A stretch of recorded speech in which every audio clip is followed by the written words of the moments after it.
Hi guys, ఎలా ఉన్నారు? అందరూ బాగున్నారా? ఈరోజు మనం ఇంట్లోనే చికెన్ జ్యూసీ మండిని ఎలా ప్రిపేర్ చేసుకోవాలో చెప్తాను.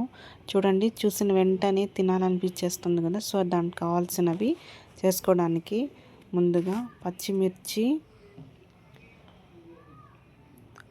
Onions, half kilo onions, chicken, కొత్తిమీర, పుదీనా, రైస్ 1.5 kg తీసుకోండి. కిస్మిస్, కాజు, బాదం, తర్వాత మసాలా దినుసులు అన్నీ వేయాలండి. జీలకర్ర, షాజీరా, ధనియాలు, యాలకలు, చెక్క, పట్ట.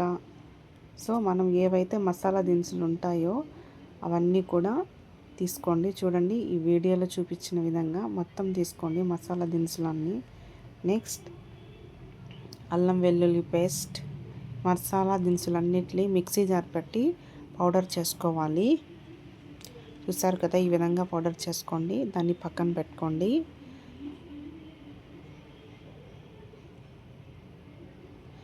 తర్వాత కిస్మిస్, కాజు, బాదంని హాఫ్ అమౌంట్ తీసుకొని ఇలా నూనెలో బాగా ఫ్రై చేయాలి. అవి పక్కన తీసి పెట్టుకోండి. నెక్స్ట్ అదే ఆయిల్లో మనం ఇందాక తరిగి పెట్టుకున్నాం కదా ఆనియన్స్ని ఇలా వేయాలి. తర్వాత ఇంకొక పక్క ప్యాన్ తీసుకొని మిగిలిన కాజు, బాదంని, ఆనియన్స్ని, ఒక 10 పచ్చిమిర్చిని ఇలా వాటర్ వేసి బాగా ఉడికించుకోవాలి. వాటర్ అంతా బాగా దాంట్లో మగ్గిపోవాలి. మరి ఎక్కువ ఉడికించకుండా 75% ఉడికేలా మనం వాటర్ని దాంట్లో యాడ్ చేసుకోవాలి. చూసారు కదా వీడియోలో, అట్లా వాటర్ అంతా బాగా ఇంకిపోవాలండి. చూడండి, తర్వాత దాన్ని కూడా మిక్సీ పెట్టుకోవాలి. ఇలా వస్తుంది. మిక్సీ పట్టిన తర్వాత దాన్ని పక్కన పెట్టుకోండి. తర్వాత ఇందాక మనం ఆనియన్స్ వేస్తున్నాం కదా ప్యాన్లో, ఆనియన్స్ ఇలా బ్రౌన్ కలర్లో వచ్చేలాగా ఫ్రై చేసుకొని వాటిని కూడా పక్కన తీసి పెట్టుకోండి. నెక్స్ట్ ఒక ప్యాన్ తీసుకొని ఆయిల్, కొంచెం ఆనియన్స్, అల్లం వెల్లుల్లి పేస్ట్, ఇందాక మనం పౌడర్ చేసి పెట్టున్నాం కదా మండీ మసాలా, సో ఆ మసాలా వాటన్నిటిని వేసి ఇలాగ ఆయిల్ అంతా పైకి తేలేలాగా ఫ్రై చేసుకున్న తర్వాత దాంట్లో చికెన్ వేసి, ఇందాక మనం చికెన్ తీసుకొని ఉన్నాం కదా దాన్ని కిందకి పైకి బాగా, ప్లస్ దాంట్లో తగినంత సాల్ట్ కూడా వేసుకోవాలి. మీకు ఎంతైతే సాల్ట్ అవసరం అవుతుందో మీ టేస్ట్కి తగినట్టుగా సాల్ట్ని కూడా యాడ్ చేసుకోండి. సో తర్వాత దాంట్లో వాటర్ వేసి ఇలాగా వీడియోలో చూపించిన విధంగా బాగా కింద పైన కలపండి.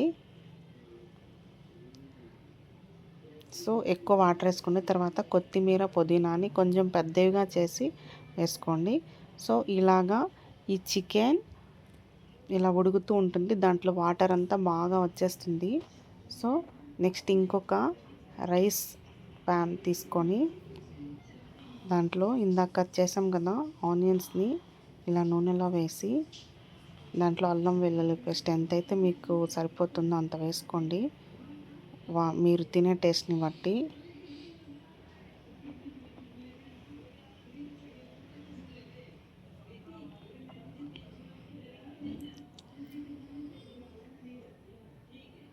వేసుకున్న తర్వాత దాన్ని బాగా కలపండి.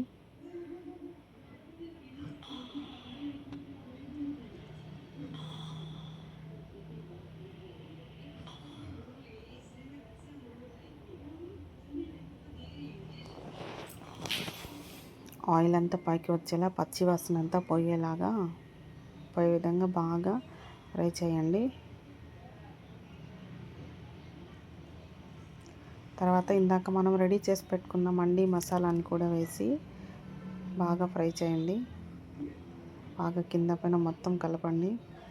తర్వాత ఇప్పుడు చికెన్ ఉడుకుతుంది కదా, ఆ చికెన్లో నుంచి ఒక 2 గ్లాసెస్ వాటర్ని తీసుకొని దీనికి ఈ మండీ మసాలాలో మనం రైస్ని ప్రిపేర్ చేసుకోవాలి కదా దాంట్లో యాడ్ చేయండి.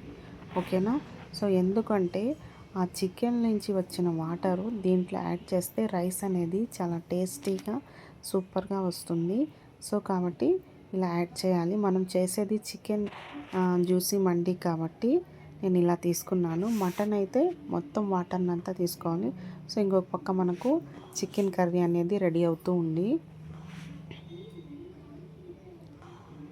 సో ఇప్పుడు వాటర్ నేనైతే 1.5 kgకి రైస్కి ఎంతైతే వాటర్ సరిపోతుందో అంత మెజర్మెంట్స్తో వేసేసాను. ఒక గ్లాస్కి 2 గ్లాసెస్ వాటర్ వేసాను. సో దానిపైన మనం ఇంకొంచెం మండి మసాలాను కూడా వేయాలి. సో ఇలా మండి మసాలాని వీడియోలో చూపించిన విధంగా వేసేసాను. ఇప్పుడు కర్రీలో మనం ఇందాక గ్రేవీ చేసి పెట్టుకున్నాం కదా, ఏదైతే ఆనియన్స్, పచ్చిమిర్చి, బాదం, కాజుని ఆ మసాలా కూడా దీంట్లో వేసి కింద పైన బాగా కలపాలి. మీకు వీలుంటే కొంచెం పెరుగు కూడా వేసి కలపాలి. పెరుగు అనేది ఆప్షనల్ అండి, యువర్ విష్. వేసుకుంటే వేసుకోవచ్చు, లేకపోతే లేదు. నేనైతే కొంచెం పెరుగు కూడా యాడ్ చేశాను. తర్వాత ఇప్పుడు రైస్ కూడా మనకు రెడీ అయిపోయింది. చూస్తున్నారు కదా వీడియోలో చూపించిన విధంగా రైస్ కూడా రెడీ అయిపోయింది. ఇప్పుడు మనం గార్నిష్ చేయాలి. గార్నిష్ కోసము నేను ఇందాక ఫ్రై చేసి పెట్టుకున్న కిస్మిస్, బాదం, కాజు, ఫ్రైడ్ ఆనియన్స్ని ఇలా డెకరేట్ చేస్తున్నాను. చూడండి వీడియోలో చూపించిన విధంగా.